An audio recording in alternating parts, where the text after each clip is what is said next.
ડેડિયાપાડાના ધારાસભ્ય ચૈતર વસાવા અને તેમની પત્ની સહિત કુલ 9 લોકોને 7 વર્ષની સજા મળી છે। ત્યારે આ કેસ મુદ્દે નર્મદા લાઈવે ચૈતર વસાવાના જે બચાવ પક્ષના સિનિયર એડવોકેટ છે SK જોશી તેમની સાથે વાતચીત કરી છે અને આ કેસ મામલે મહિલા આરોપી અને તેમના 17 દિવસના નવજાત બાળકે પણ જેલમાં જવું પડ્યું છે। ત્યારે તેની સાથે સાથે કેટલાક મહત્વપૂર્ણ મુદ્દા વિશે પણ તેમની સાથે વાતચીત કરી છે। તમે પણ સાંભળો।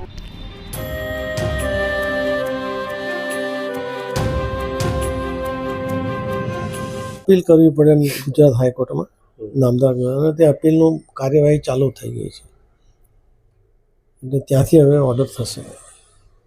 સર, જે આ સજા આપવામાં આવી છે એમાં આપણે એની કોઈ ટીકા ટિપ્પણીની વાત નથી કરતા, પરંતુ કયા એવા બેસિસ હતા કે જેના ઉપર હાઈકોર્ટ ડિસ્ટ્રિક્ટ કોર્ટે એકચ્યુઅલી મેં જજમેન્ટ વાંચ્યું નથી એટલે ટીકા ટિપ્પણ તો મારાથી થઈ શકે નહીં, બરાબર છે। અમારો કેસ સારો હતો અને અનફોર્ચ્યુનેટલી અમારા વિરુદ્ધમાં જજમેન્ટ આવ્યું છે એટલે અમે ઉપર જઈશું।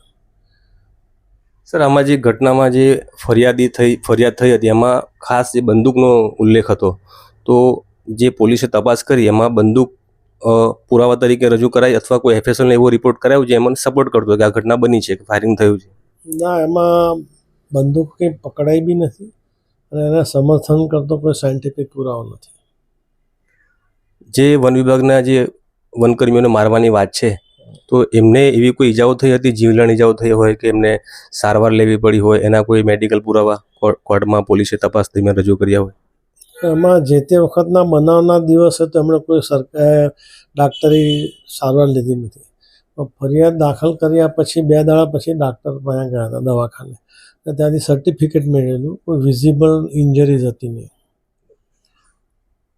સર, આ કેસની અંદર એવું જોવામાં આવ્યું છે કે આની લોકો એવું પણ કહે છે કે બહુ ઝડપથી ડિસિઝન આવી ગયું છે, તો એની સુનાવણી ફાસ્ટ ટ્રેકમાં થઈ હતી કે પછી એને સ્પેશિયલ તરીકે જોવામાં આવ્યું છે? ના, નોર્મલ કોર્સમાં થઈ, પણ ધારાસભ્યની જ્યારે એમની સામેના કેસ હોય તો બધી ગાઈડલાઇન્સ છે કે જેમ બને તેમ જલ્દી પતાવો, એ હિસાબે ચાલ્યો। પણ એમાં કંઈ કોઈ ફાસ્ટ ટ્રેક જેવી વસ્તુ નથી, પૂરતી તક આપી છે બધાને અને પછી ડિસિઝન થયું। સર, એક મહિલા આરોપી છે જેમનું બાળક 4 મહિનાનું છે કે 4-5 માસનું છે, તો એમને કોઈ કોર્ટે વિશેષ છૂટ આ સજામાંથી મળે એવી કોઈ પ્રાવધાન ખરું ને કાયદાની અંદર? કારણ કે લોકો એને લાગણીની દ્રષ્ટિએ જોઈ રહ્યા છે કે 4 મહિનાનું બાળક લઈને એક મહિલા જેલમાં જઈ રહી છે। ના, એ 17 દિવસનું બાળક છે, 4 મહિનાનું બી નથી, એટલે હમણાં જ એની ડિલિવરી થઈ, પણ નામદાર કોર્ટે દયા રાખીને છોકરાને એની મા સાથે રાખવાનો હુકમ કર્યો છે। એટલે એમને પણ જેલમાં બાળકને જેલમાં સાથે રાખવું પડે? બાળકની જેલમાં। સર, હવે જે કેસનો ચુકાદો તો આવી ગયો છે ને હવે એવું કહેવાય છે કે હાઈકોર્ટમાં જઈ શકાય, તો કેટલા સમયમાં આ કેસને સામે સ્ટે માટે અથવા જામીન માટેની પ્રોસેસ થઈ શકે?